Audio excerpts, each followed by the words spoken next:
গরম গরম ধোয়া ওঠা ভাত, আর হচ্ছে লাল লাল ঝাল করে কষা মুরগির মাংস আর আলু। ঝাল ঝাল গরম গরম মুরগির মাংসের ঝোল আর আলু। আমি তো আলু ছাড়া কোনো খাবার খেতেই পারি না। তারপরে হচ্ছে মুরগির এই কলিজাটা, আমার ঘরের মানুষ কলিজা কম খায়। মুরগির কলিজা খেলে নাকি মুরগির কলিজার মতো কলিজা ছোট হয়ে যায়। কারো কি জানা আছে? উত্তরটা জানা থাকলে এটা সঠিক কিনা আমাকে জানান। আমি তো সবসময় বেশি বেশি করে ঝোল। এখন কি বাকি আছে বলেন তো?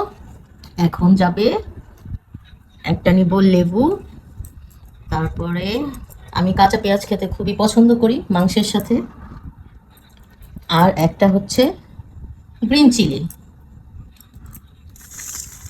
তো কেমন হইলো? কার কার আমার মতো ভাত পছন্দ অবশ্যই লাইক আর কমেন্ট করবেন। টাটা।